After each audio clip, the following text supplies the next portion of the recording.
Los cuestionamientos sobre las decisiones políticas que toman los gobernantes, cegados por la suma del poder público adquiridas durante periodos de emergencia, que invariablemente terminan siendo periodos de tiempo indeterminado que solo terminan con el líder muerto o derrocado, se han centrado en los últimos años en la posibilidad de estar siendo gobernados por gente que padece o adquiere durante el desempeño de sus funciones alguna clase de enfermedad, síndrome o trastorno mental. Los casos no se reducen solo a líderes autoritarios, sino prácticamente a cualquier líder político que en cuanto llega al poder comienza a tejer estrategias para mantenerse en su posición todo el tiempo que pueda. De hecho, no son pocos los que piensan que la finalidad de cualquier político va más allá de la asistencia desinteresada a la población de su nación y tiene más que ver, en mayor o menor medida, con la ambición de poder inmanente en cada ser humano. Así, mientras que en Latinoamérica, los síntomas del llamado síndrome de hubris, la enfermedad del ego, son visualizados en líderes como el difunto Hugo Chávez, o el más recientemente decretado, el caso de Cristina de Kirchner. Pero también las élites mundiales observan este problema. Así se podía leer en reportes periodísticos del 2008, que con motivo de las prolongadas guerras desencadenadas en Medio Oriente por los neocons en USA y sus aliados en Europa, cuestionaban las acciones de los líderes y se preguntaban acerca de este síndrome, porque decidió el trío de Aznar, Bush y Blair invadir Irak, con toda la ciudadanía incluso miembros de sus propios gabinetes en contra. Porque perdieron el contacto con la realidad y no escucharon a la opinión pública. El ex político británico y neurólogo David Owen cree que parte de la culpa fue del síndrome hubris, un trastorno común entre los gobernantes que llevan tiempo en el poder. Neville Chamberlain, Hitler, Margaret Thatcher en sus últimos años, George Bush o Tony Blair son solo algunos de los líderes que han sucumbido al hubris, un problema que no está caracterizado como tal por la medicina, pero que tiene síntomas fácilmente reconocibles, entre los que destacan una exagerada confianza en sí mismos, desprecio por los consejos de quienes les rodean y alejamiento progresivo de la realidad. En la Latinoamérica, los síntomas son visualizados en líderes como el difunto Hugo Chávez, o el más recientemente decretado, el caso de Cristina de Kirchner. Las presiones y la responsabilidad que conlleva el poder termina afectando a la mente, explica al diario Daily Telegraph Lord Owen, que ha recogido en su libro, In Sickness and in Power, en la enfermedad y en el poder, las conclusiones de 6 años de estudio del cerebro de los líderes políticos. El poder intoxica tanto que termina afectando al juicio de los dirigentes, afirma. Llega un momento en que quienes gobiernan dejan de escuchar, se vuelven imprudentes y toman decisiones por su cuenta, sin consultar, porque piensan que sus ideas son las correctas.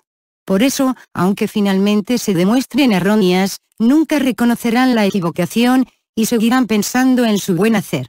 El ejemplo más reciente es la guerra de Irak, pero hay muchos en la historia, dice David Owen, que conoce bien la política, ya que fue uno de los fundadores del Partido Socialdemócrata Británico, SPD, y secretario de Exteriores del Reino Unido. En un ensayo publicado en Journal of the Royal Society of Medicine, Owen, que reconoce que el poder se le subió un poco a la cabeza aunque nunca llegó a esos extremos, señala que este comportamiento hubrístico, el sentirse llamados por el destino a grandes hazañas, es lo que llevó a Bush y Blair a no planificar con detalle cómo reemplazarían la autoridad de Saddam Hussein y a no pensar en la respuesta del ejército iraquí. Estaban tan convencidos de que la invasión de Irak era la mejor opción y de que recibirían a las tropas con los brazos abiertos que hicieron caso omiso de las advertencias de los expertos. El síndrome responde más a una denominación sociológica que propiamente médica, aunque los galenos son conscientes de los efectos mentales del poder. El psiquiatra Manuel Franco, jefe de servicio del Complejo Asistencial de Zamora, explica lo que pasa con los líderes políticos. Una persona más o menos normal se mete en política y de repente alcanza el poder o un cargo importante. Internamente tiene un principio de duda sobre si realmente tiene capacidad para ello. Pero pronto surge la legión de incondicionales que le felicitan y reconocen su valía. Poco a poco, la primera duda sobre su capacidad se transforma y empieza a pensar que está ahí por méritos propios. Todo el mundo quiere saludarle, hablar con él, recibe halagos de belleza, inteligencia, y hasta liga. Esta es solo una primera fase. Pronto se da un paso más, en el que ya no se le dice lo que hace bien, sino que menos mal que estaba allí para solucionarlo, y es entonces cuando se entra en la ideación megalomaníaca, cuyos síntomas son la infalibilidad y el creerse insustituible. Para el doctor Franco, es entonces cuando los políticos comienzan a realizar planes estratégicos para 20 años como si ellos fueran a estar todo ese tiempo, a hacer obras faraónicas o a dar conferencias de un tema que desconocen. Tras un tiempo en el poder llegan a sospechar de todo el que le haga una mínima crítica y a, progresivamente, a aislarse más de la sociedad. Pero no queda aquí la cosa. Tras un tiempo en el poder, los afectados por el hubris padecen lo que psicopatológicamente se llama desarrollo paranoide. Todo el que se opone a sus ideas son enemigos personales, que responden a envidias. Puede llegar incluso a la paranoia o trastorno delirante, que consiste en sospechar de todo el mundo que le haga una mínima crítica y a, progresivamente, aislarse más de la sociedad. Y, así, hasta el cese o pérdida de las elecciones, donde viene el batacazo y se desarrolla un cuadro depresivo ante una situación que no comprende, concluye Franco. Este problema es antiguo, aunque ha evolucionado con el tiempo. Fueron los griegos los primeros que utilizaron la palabra hubris para definir al héroe que lograba la gloria y, borracho de éxito, se empezaba a comportar como un dios, capaz de cualquier cosa. Este sentimiento le llevaba a cometer un error tras otro. Como castigo al hubris está la némesis, que devuelve a la persona a la realidad a través de un fracaso. Existen algunos factores que predisponen más a desarrollar este comportamiento. Para el psiquiatra Manuel Franco, el principal factor de riesgo es ser varón, ya que los hombres son muy sensibles al halago y al reconocimiento y toleran mal la frustración, aunque también contribuye tener una baja capacidad intelectiva.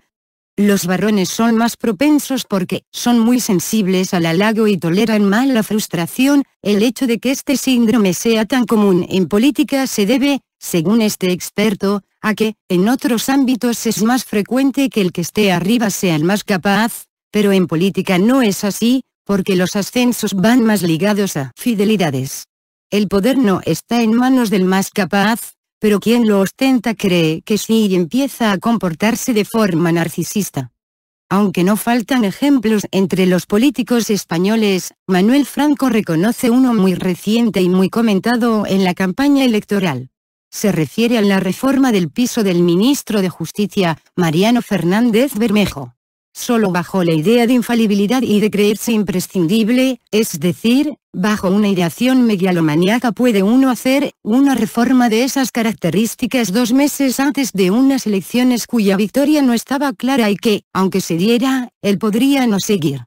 El sentido común le hubiese llevado a esperar a tener la confirmación de su puesto. Bajo la ideación megalomaníaca hace la obra sin reparar en más. Y en las explicaciones refería a buscar la dignificación de la vivienda, dando la impresión de que su antecesora no la tenía digna. En realidad, lo único que estaba en su mente es que alguien tan importante como él no podía estar con menos. Aparte de los síntomas evidentes, la neurociencia no ha encontrado aún las bases científicas que expliquen este síndrome. Además, como reconoce el doctor Franco, es difícil tratarlo o evitarlo, sobre todo porque quien lo padece no tiene conciencia de ello,